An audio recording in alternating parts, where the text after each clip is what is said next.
Hello and welcome to IMP's WWE Adventures podcast on the Social Suplex Podcast Network. Help the network out by leaving us a 5-star review, give a donation directly through Red Circle, and become one of the amazing community by joining the Social Suplex Discord. Link is in the description. Listen to the other top-notch shows here on the Social Suplex Podcast Network, One Nation Radio, Keeping It Strong Style, All Things Elite, Wrestling Up with Chris Things, Trish and Sarah, Tunnel Talk, and Sam Brown's AEW Match Guide. Last week, Sam Brown had an interview out with Dickie from Chopped Tees, which leads me very smoothly into the plug that Social Suplex has merchandise. Amazing work by Dickie through the Chopped Tees, and a really interesting conversation with him and Sam Brown. But please do go and support us through Chopped Tees. Support everybody as well. Anyone who's ordered anything from any of us. It's crazy, and it means so much, and it really does help support us. My name is Matt Maher, aka Imp, and this is your quick look back at the WWE week that was. 30 minutes of blood and 2-hour television shows. We started off in Atlanta, Georgia, the former home of WCW, which will come up during the show. And then we had Monday Night Raw with its first 2-hour spell, so how did it do? Last week I was talking about how surely it's going to be so much better now it's 2 hours. Surely I don't have any complaints. But yeah, so let's just jump straight into it. We know what my pay-per-view shows are like now. Extra time needed and dedicated for the pay-per-view special, so let's not waste time. Not that I waste time anyway with these, and if I do, it gets cut, so you don't hear it. So let's jump on over to Atlanta, Georgia for Bad Blood. The kind of beads that the bracelet that meant so much to CM Punk were made of, Drew McIntyre symbolically pouring them all over the head of Punk. But oh my God! Oh my God! McIntyre!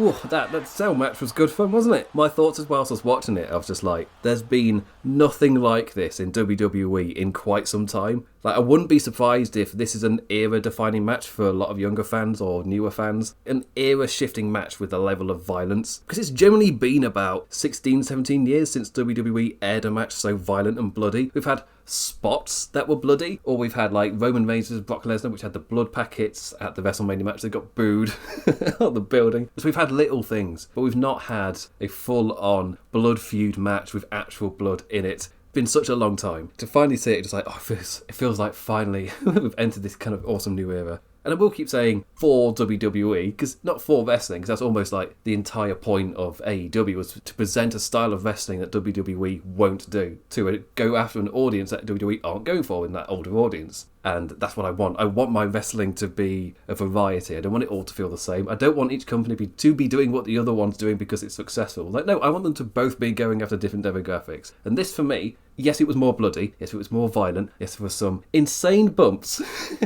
I'll bring up some of the talking points from the Hangman Swerve match when I'm talking about this match with CM Punk Drew McIntyre. Because, like, my God, some of those bumps. But it never crossed that line from just a level of violence that I would feel uncomfortable as a parent. Yes, it got violent. Yes, it was actual blood. But it was never anything where you're like, okay, this is not intended for a child audience. It was never that level. A difficult line to toe, but they managed to do it. They kept it within the kind of WWE style. Maybe just being way more showmanistic, which is just that WWE way. Maybe that helps. It just tones it down, but just feels less guttural or whatever.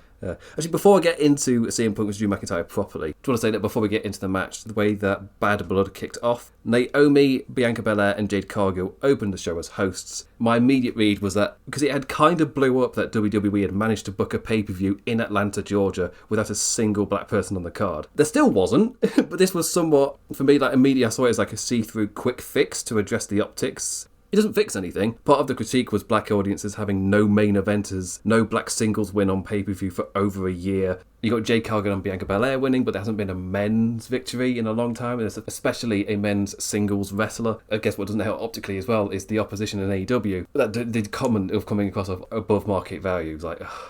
But yeah, none of this is going to fix the problem. The argument keeps being brought up about NXT. We'll look at the main eventers there. It's like NXT, in terms of the level of hierarchy within WWE, is undercard of the main roster. It's the undercard equivalent. Of course, they get their own show to really develop and hone their stuff and get over. But they have got a lot of really promising black talent in NXT. Obviously, you watch it and you see Trick Williams. You're like, oh yeah, he screams that there's something special there. But NXT has had a plentiful of black talent in the past that just haven't made it on the main roster. Obviously, what doesn't help was the crazy old man that was in top, where you saw so many amazing talents make it to the main roster only to just be Blair.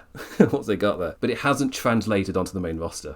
And I feel like they've got a good crop coming through NXT where they really could do something, and I'll put Carmelo Hayes in there where, for me, Carmelo and Trick complement each other really well to a point where they can get each other over through something, just from what I've seen in NXT. They don't have to be a tag team together again, but they seem to be two guys that are really good at just making themselves better every time. Trick's one drawing a lot of attention because he's the NXT champion. But that's not the worry. The worry isn't that NXT developmental's got promising stars. The worry is that audience won't have anybody in the main event to cheer for. There is nobody like them in the WWE main event. The representation isn't there. Like, it doesn't exist. The critique is there. Like, it's totally understandable. They got to build. When I say got to build someone up, obviously from the very boring business side. So, well, yeah, if you want to make money from a demographic, give them someone to support. Like, it's not that difficult, really. Don't Jinder Mahal it. Don't just rush somebody up. Like, no, give them reason to get invested in somebody. They're doing a decent job with Carmelo Hayes, but it feels like the decent job way is going to be like a US champion mid-card kind of guy. They're not building him up to feel like a main event level talent. Is the kind of build that he's getting at the moment. Because that's the one thing about wrestling which blows my mind when I go to Twitter and I see certain people talking a certain way about things. Especially the comment that in WWE, Swerve would be in mid-carder, and immediately people going, "You're so close to getting it." You're so close to understanding the problem. You've just swung the complete wrong way, the complete other direction. But yeah, in the world of wrestling, in terms of like the perception of characters and things, like the backstage staff control everything. It makes no sense to me. It's like, oh, their character's not good enough. They can write a character that's good enough. You control everything. You book what like places you go to and all of that stuff. So if you want to give the wrestler a big hometown cheer, just book an arena in their hometown. Like, it's not crazy. It's not that complicated. When you build the promotion around somebody, like, you do control everything, from the characters to the storylines to the production. There's just so much you can do.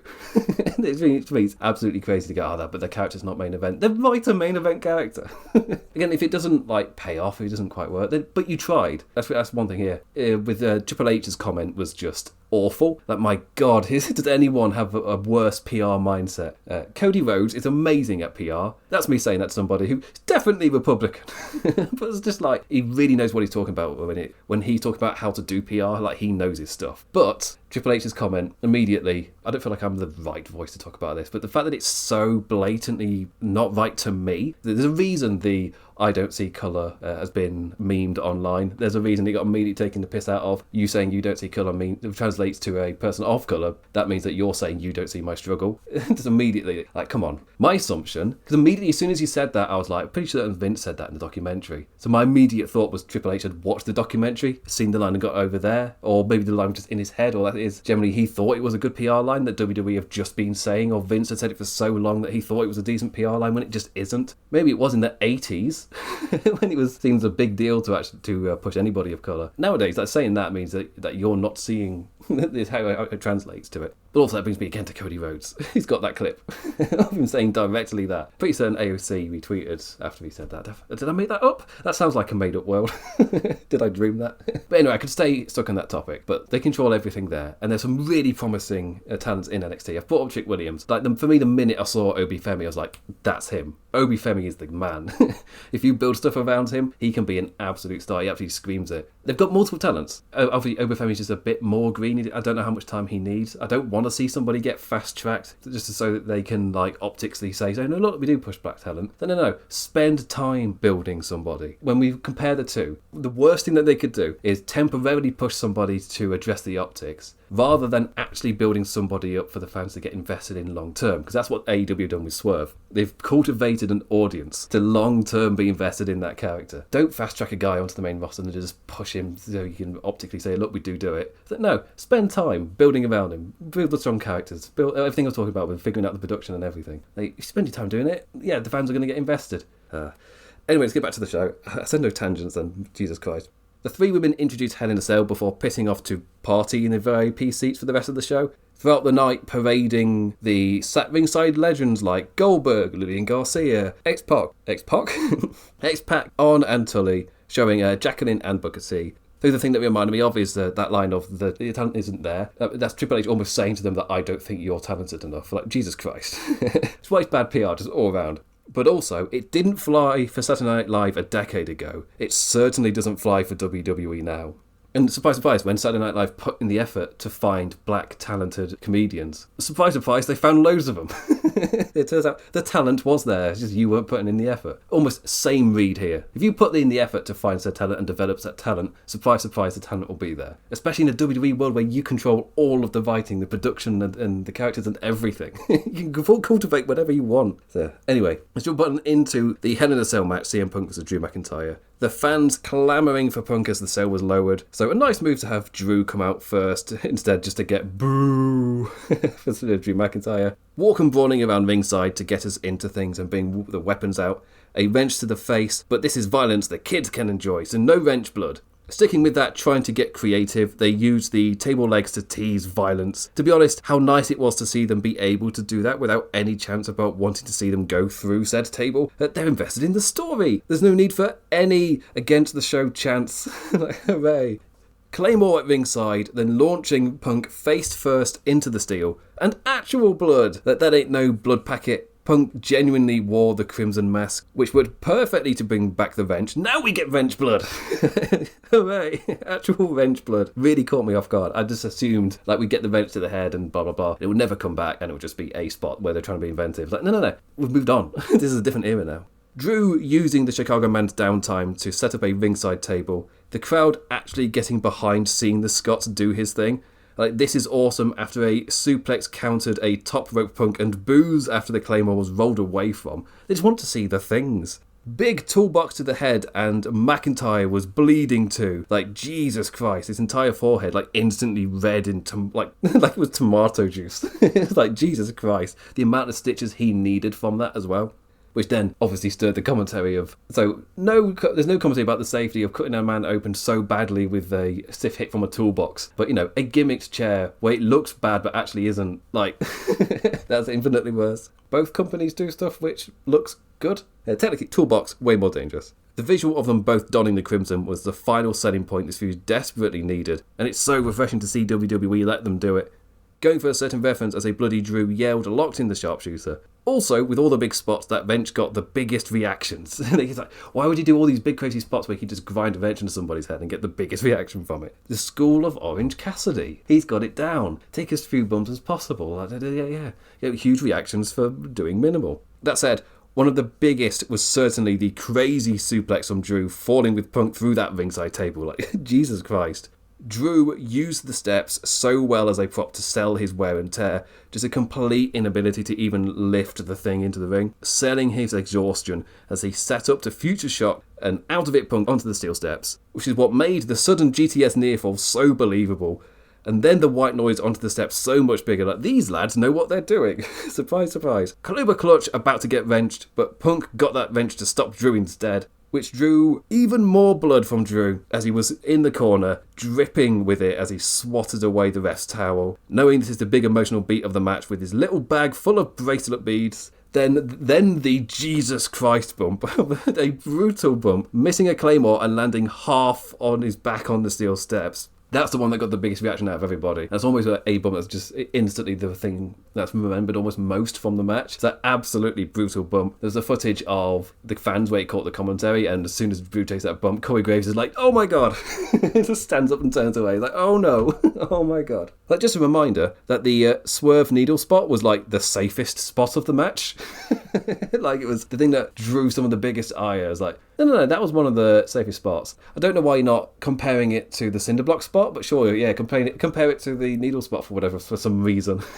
But Twitter's strange now. Punk amping up with a chain around his knee, shoving those beads down his enemy's throat and nailing the GTS for the win. Perfect ending to a completely end of the feud. Totally believable that this is the end of a genuine blood feud, and they sold it as a blood feud, which we haven't seen in WWE in quite some time.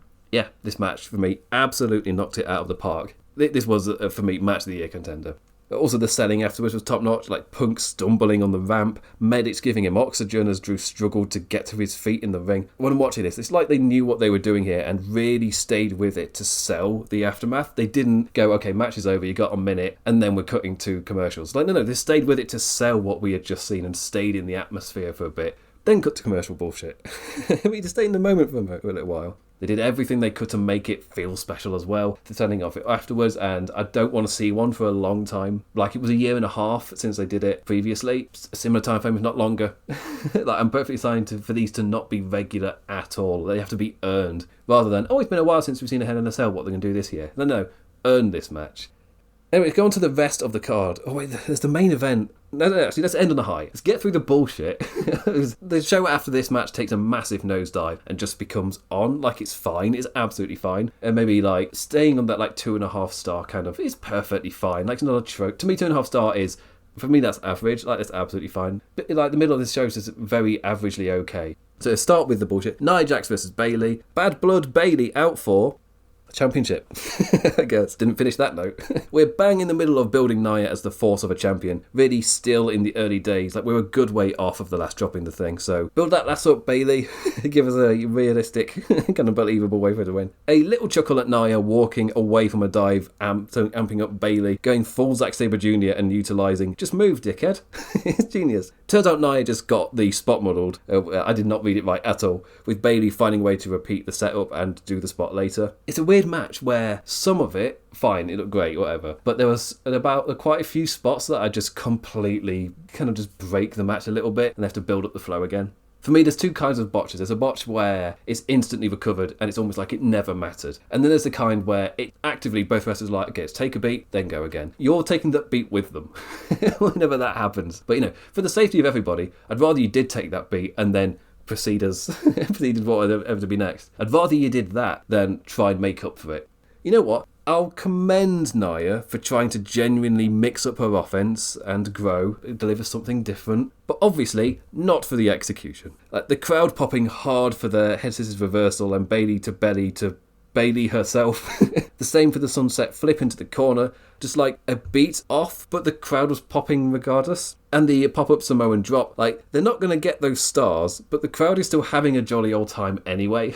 They're popping huge for seeing Nia do all this stuff, but us on the camera feed, we're seeing it and be like, oh, it's a bit rough. It's a bit rough. In the end, a steps banged Jax was too big for Bayley to lift into the ring, and the poor lass got powerbommed onto them before getting swung into the barricade to start our closing flow. Poor ref Jess.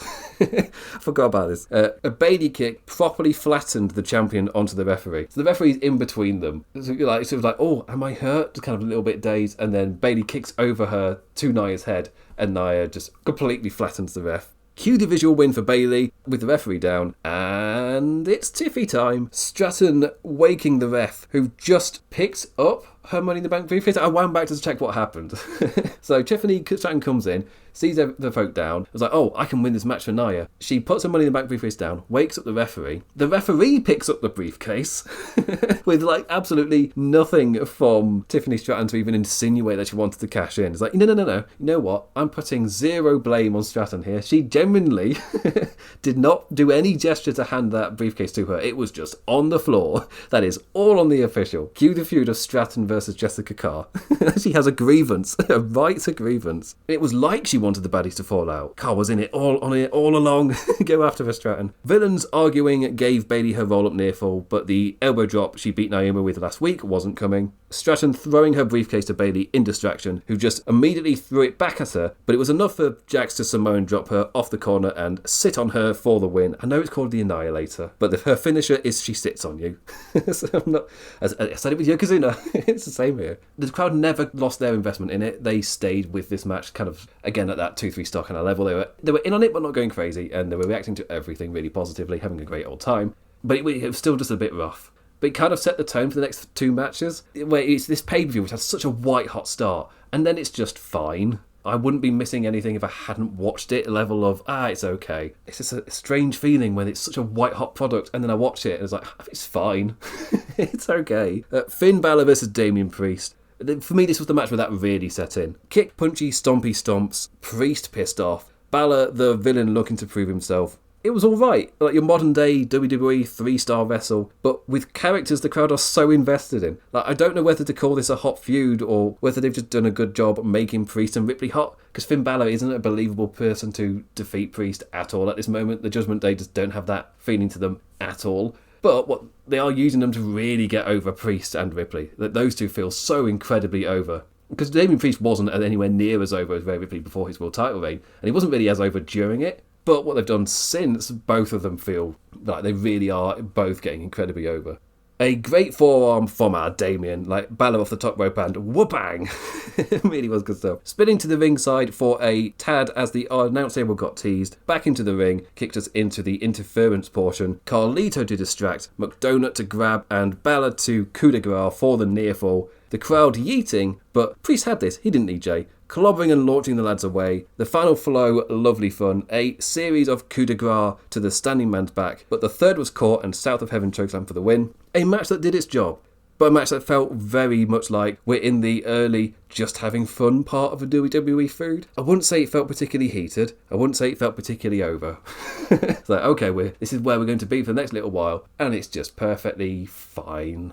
It's all right. Actually, speaking of that reaction, I told you it continued. We've got 2 more segments of like, oh, okay. Paul Triple H Levesque was what he was announced as he made his way out. He came on out and he just hates going out there. Like, please don't make me sing. Plugging Crown Jewel taboos, even in this new era where they love everything about WWE. The Saudi shows still get booed every time. Men's and women's champion versus champion matches with a big fancy crown jewel with expensive diamonds and whatnot. Championship on the line. It's nicer than any other title in the company. That's what Saudi money buying diamonds gets you. Which brings out Gunther. He won King of the Ring the last time they were in the kingdom, ribbing on his Monday night opponent Sami Zayn, before ribbing amazingly on the legends we've seen ringside. Immediately Goldberg chants. They know where this segment's going. The man he called his favourite to Bret Hart, a good time as any to clarify to Bill that he was never actually a hero of his, and calling him a one-trick pony, going full Christian Cage, telling his son, I hope he's a better father than he is a professional wrestler. Gotta give Atlanta their Goldberg pop, but that gave Sammy the opening to jump the champion to a nice little hot moment, and maybe give us a Gunther Goldberg match at some point. I wouldn't be against it for the Rumble, just to give Gunther an opponent to have that big match and maybe survive. It feels like there's actually quite a few good open spaces for Gunther and Goldberg to just do a thing, just to like carry over so you can get a lot of these really white hot characters into a bigger match. Be that the Survivor Series Bloodline stuff, or be that the Royal Rumbles, they can get them into the Rumble, make that bigger. But yeah, you can do a big showcase match for Gunther.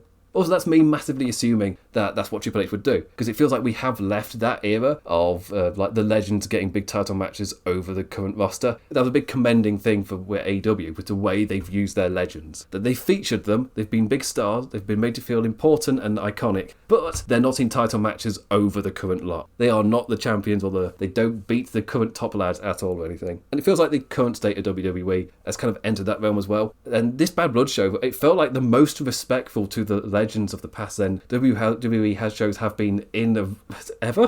Just trying to think, because it almost feels disrespectful to the past to have them be put over the current crop, because their thing was we laid down the road for you, but also we're refusing to step out the way, which then made them look like dickheads that they probably weren't.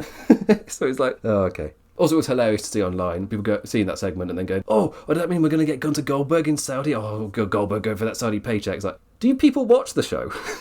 do you actually listen?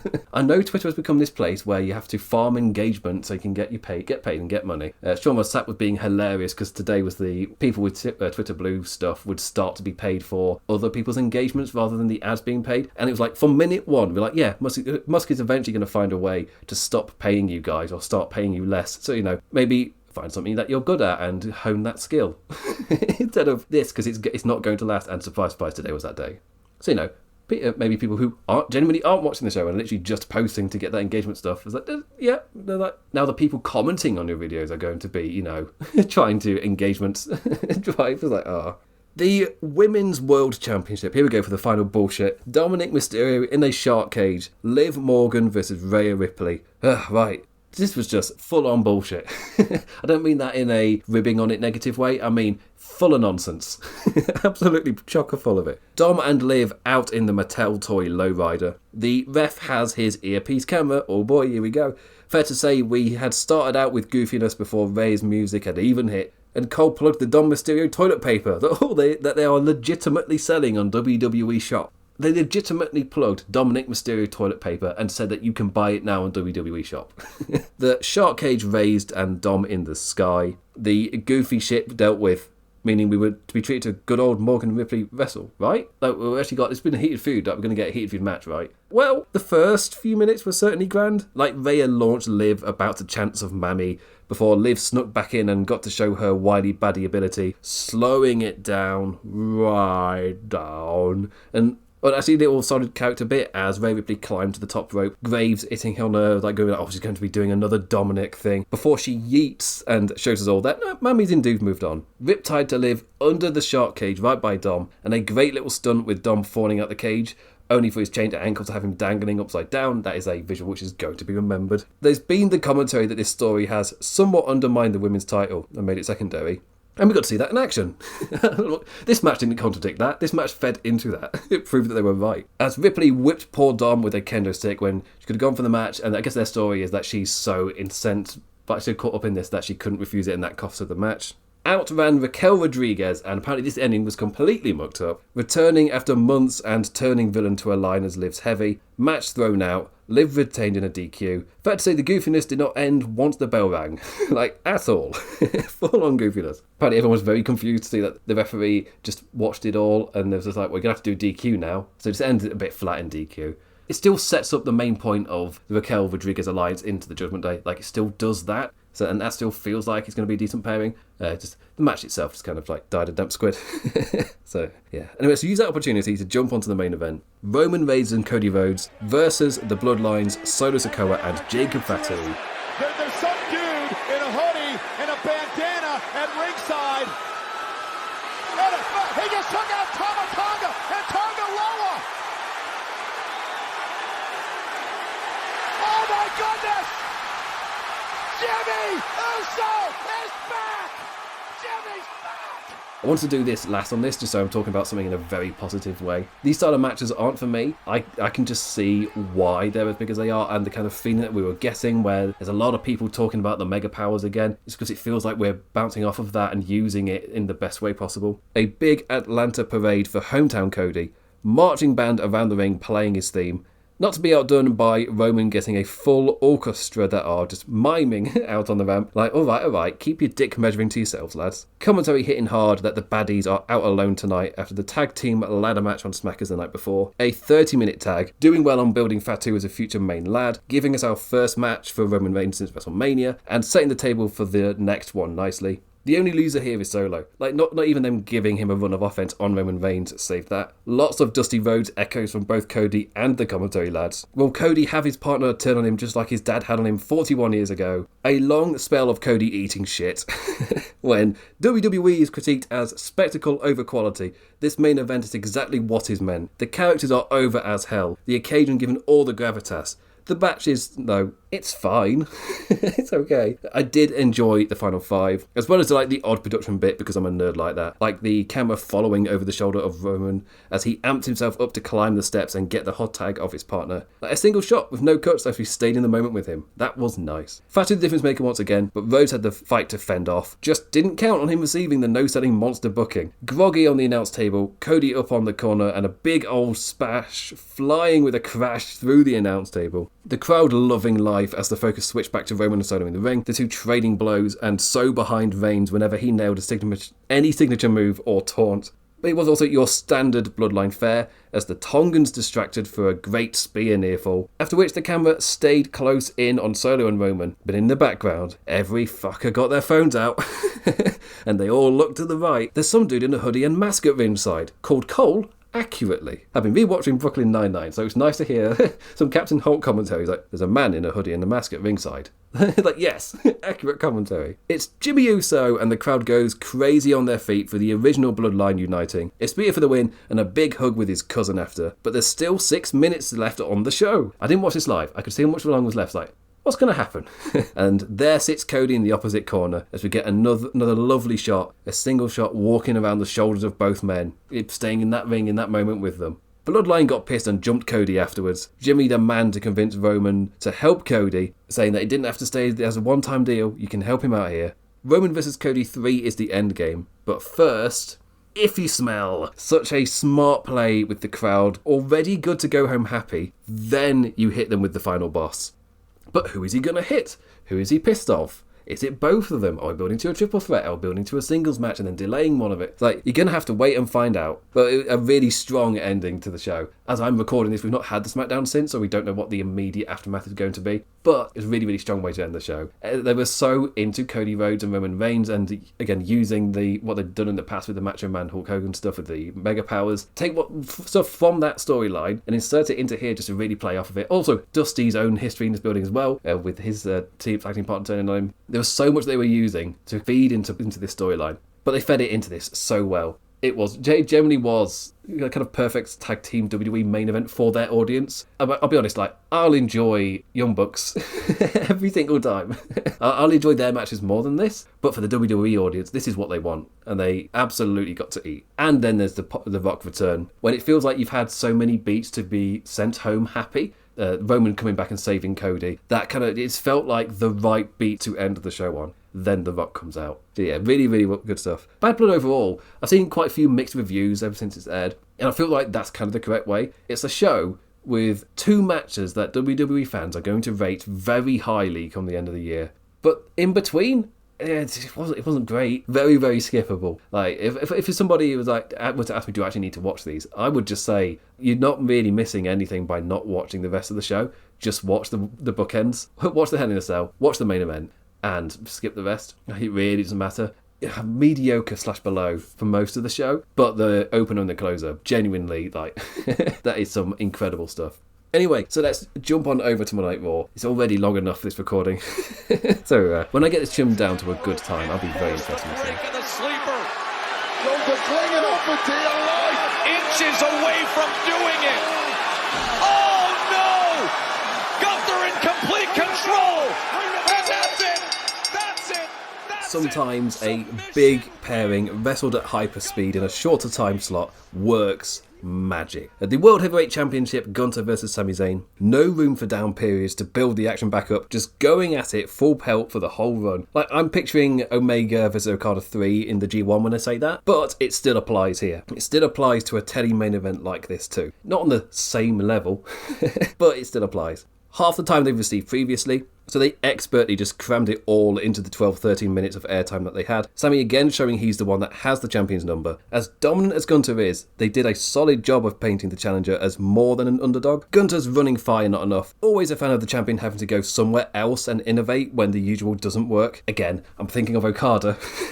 Like, that man's like such a great template for this stuff. The kick out at 1 after a second lariat powerbomb, so well done. Both lads knowing that the crowd were in the palm of their hands for the sleeper finish. These two are so good. Then to close the show, Cody Rhodes was there as the other champion Gunther now has to face. Just enough time to stare into each other's eyes with the Crown Jewel logo in the background. That's what they're going for, right? So, yeah, wrestling is inherently homosexual.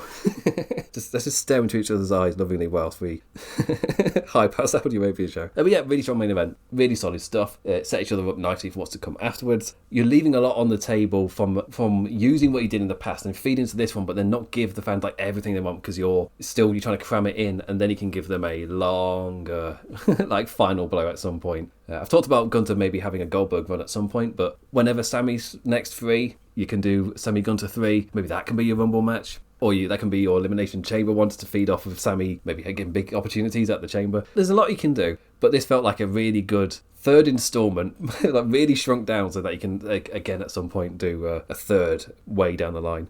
CM Punk and Seth Rollins, all banged up and selling the damage of the war. Punkerton limped on out and bid farewell for a tad, saying that he's going to spend time with his wife. It was a backstage at NXT. Punk, you gonna go home to your wife? What are you doing backstage at NXT? I'd like to say that I'd see you soon, but I just don't know. When Burn It Down blares out of the Titantron, it's your Death Rebel era, where they say the catchphrase or they say the name and then the music plays. Seth Rollins isn't even safe. A quick stare down on the ramp like 2 passing ships in 2 separate promo segments. Punk going away backstage. Rollins into the ring after his return last week. That's the big program teased, now onto your scheduled Bronson Reed programming. You want to get famous, big boy? Ooh, matron. Laying down the challenge for the big lad who, what did take him out? I told you wrestling was inherently homosexual. Only for Seth's music to get interrupted by Jey Uso out to the ring with pace. Like, Raw's an hour shorter. There's no time for faffing. It felt like this Monday Night Raw was trying to cram way too much into the 2 hours, which meant that a lot of stuff just lost a lot of substance. We started the show with the Intercontinental Championship, Jey Uso versus Xavier Woods. Not much time dedicated to this at all, like 5 or 6 minutes on the air. Woods' springboard met with a perfectly timed super kick and a big old splash for the win. Got to get it over quick because the segment only has so much time, and we've got to both have Xavier's no honor reaction as well as Breaker's charge in yet to do. Using the framing the ring to the left stuff that I was complimenting during WrestleMania, where it feels like you're framing the ring to the left, not to hide anything, but to show the depth of the crowd. And when you do that with Jey Uso's yeet thing, like, it's believable enough. Of course, you can still hear the crowd reaction. Using it to their benefit as the focus is on the crowd when Breakers starts his running charge. Woods telling Kofi not to interfere. Him doing so after time was wasted arguing, directly getting all of them beat up. Quick note, if you read this as, but Breaker was a face last week, then all I can say is, we're watching wrestling in such a boring, binary way. I described it last week as a character note that can be used to lean on in the future when he's a main lad, but this week was always for the wrecking. WWE doing simple and loudly projected character beats was seemingly too much for some viewers. All you need to know is that, people are like, they've been watching a lot of television for a long time, like, they're going to be pretty, like, literate to this stuff. Oh, no. No. See a bad guy do a good guy trait. He's like, oh, that means he's turning into a good guy. No, he's a bad guy showing a good guy trait.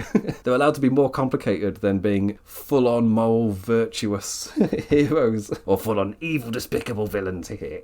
So no, they can share traits. Like, Sami Zayn was a full-on dickhead to get Gunther to give him his match. Other notes, Sexy Red was the one who fully kicked off the show, just very quickly cut off. Last week when I said 2 hour shows are better for the viewers, I mean, not when you pack 3 hours worth of segments into it, it's not. Like, a run of 6-minute matches with 3 minutes of ads certainly ain't it. A 10-woman tag match coming out with 30 minutes left on the show when we still had Gunther versus Sami Zayn to come. Like, what are we doing here? This is how much time the Divas era was booked to have. Yesterday it was coming out that there really was a lot of negativity in the way that 10-woman tag match happened. Like, it felt so Divas era. Like, really limited amount of time, a ad break in the middle, just cutting your investment, and when you return talking about other stuff, like, it's just like you got it on, but it's not important, and it's almost telling you, like, this is the piss break before the main event. When we say the women were the piss break, this is what we meant, where the show tells you, without outright telling you, if you want to go now, this is the time to go, because this is a little down period before the match. It's all about like show momentum and placement on the cards. It's telling you what you should be invested in. I mean, it's a Vince McMahon thing of you don't like what you think you like what I tell you like. He's just talking about basic television. It's not a crazy thing.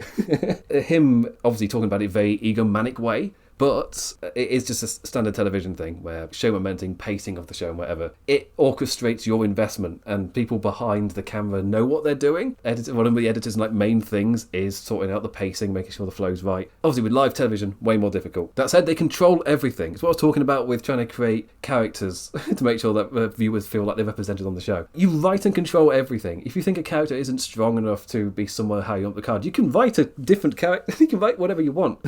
You can put the resources in to make sure that groundwork is there when they arrive. But yeah, this placement on the card tells you that the women's division doesn't matter. That's what the show told you with their placement on the card. I don't have to go too much into it because immediately the reaction was do better. On a week where the critique of featuring the Black Messers was also do better. I was like, yeah, now step backwards for the women. Like, do better than this. Sheamus and Pete Dunne had a lovely banger of a good old-fashioned Donnybrook match, aka yet another wacky name for a standard no DQ, but this one had big barrels at ringside for Sheamus to white noise the poor Birmingham lad off of. Both lads wielded weapons, shillelagh for Sheamus and a cricket bat for Dunne, because it's the one thing it's one of the few things Americans know about us, but at least they didn't have cricket balls like AEW did, like those bastards sting. Nice finish to the match too, with Shamu nailing a bro kick with his hands tied behind his back. That was just no DQ fun. The Crown Jewel Championship about as over as every other Saudi Arabia thing. The difficulty they have is that fans won't really care because we've seen a title introduced like this before, with the title just then immediately being forgotten about once the show was over. It's about the aftermath selling the importance of the win afterwards with this. Sell why the win mattered after it. Like, we've been conditioned for that to not happen though, so the investment doesn't happen, and I don't know if you're going to be able to before the show, but you can get us invested afterwards. Wyatt 6 glitched over The Miz talking to Karrion Kross. I think he glitched over Cody backstage as well. Confused R-Truth talks himself into a match with Angry Mike next week. And finally, NXT GM Ava was backstage talking to Adam Pearce. Ethan Page airing his beef after he lost his title match with Punk as a referee. As the integration between the main roster and NXT just comes a little bit stronger, it feels like what they were trying to set up all along in the past, they're finally kind of diverting into. I watched NXT this week for the first time in such a long time. When I started watching, if Obafemi hadn't been champion for that long, I watched him win the title and it felt like a really strong push. He had the whole I think I watched maybe a month of his reign. Then I tuned in this week to watch him lose. I was like, Before it dawned on me, he's like, oh no, he has held the title for a while, I've just not been watching. So it's not like one way it's like, oh, they gave him a short reign. It's like, no, I've just not been watching. So he did have it for a while. The presentation felt so much closer to what they've wanted it to be, where the integration with it and the main roster is a lot stronger. Like, you don't know who is going to show up. Like, that was kind of the case with early NXT, where you did get those main roster stars showing up, but it was still the main focus about building up that new talent. But it feels like it's a developing ground. The current state of NXT feels far, far better than what it kind of fell into, like the horny version with NXT 2.0, the way too overlit and colourful version. The NXT under the Triple H regime was like a mix between the two, like bringing in a bit of the black and the yellow, but it was still in that way too overlit, way too overproduced studio. They were using those same characters from 2.0, just like kind of doing them a bit differently. One of the main negative points for NXT, like one of the reasons I stopped covering it, is it got to a point where whenever I would picture a backstage segment for the show, I'd be like, oh yeah, I don't want to watch that. I just got such a negative connotation because those backstage segments were just like, oh, so badly written and also badly performed and badly blocked. I'm just like, oh, do I have to watch this? Wow, how is this on national television? But yeah, this week's NXT pretty strong. I didn't watch last week's. I didn't want to watch an NXT like big special event. Maybe it's just because WWE 2K24 is on PlayStation Plus now, so I've been playing that. But I just got the urge to just watch like a standard NXT show because I wasn't covering it. I just skipped through it, which also helped. I think covering NXT maybe is the worst way to watch it because it's one of those shows where you're paying half attention, you're skipping through quite a lot. I still believe it should be an hour, but when it's on main TV, that's not going to happen. Anyway, that brings me to the end of the review. I was able to talk about NXT because I blasted through Raw. Yeah, that happened with SmackDown. State of these shows, I might be quite short for this period until the new year.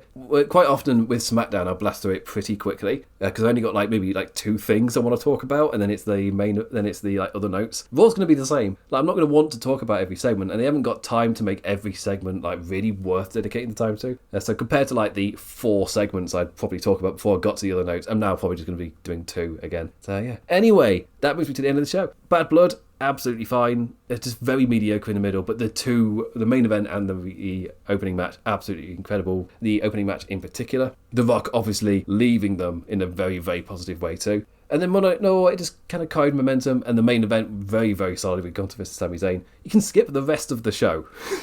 Nothing of importance happens, but the main event is super enjoyable. We are in that period, though, where we're building to a Saudi Arabia show, and they've got a special championship that's online for the show. So there's a very strong chance we might just be in a bubble, and I feel like this SmackDown is going to be very telling. How much are storylines being built in this period? The little Saudi Arabia bubble, because we'd moved past that. But the bringing back of this championship thing, it's a bit more like, is this like a little bubble thing where my recommendation each week will be like, yeah, just take the month off. It's what I used to say when I was writing for Laws of Pain. I used to say in my writings, yeah, you can take the month off, it's fine. Come back in a month. There's no point to watch these shows whilst in the Saudi Arabia bubble. Anyway, with that I say thank you for listening, liking, engaging in any form, any manner. Always appreciated, never take it for granted. I don't need to know that down anymore, I just know it. I've said it enough. I'll be back this time next week to talk about 2-hour Monday Night Raw and 2-hour Friday Night SmackDown. And also do check out all the other shows here on Social Suplex Podcast Network. Buy our merch. Big massive thank you to Dickie as well. Listen to the show with Sam Brown if you want to learn more about Dickie and how he started up Chop Teas and all of that stuff. He's done absolutely amazing work and so thankful for the man. Also, a big shout out to Jeremy and Josh out in Florida. They're in Tampa and getting through the hurricane. Absolutely, apparently they're both fine, but Florida not doing super well at the moment. So thoughts out to them at the moment. So with that, I bid you adieu. Adios.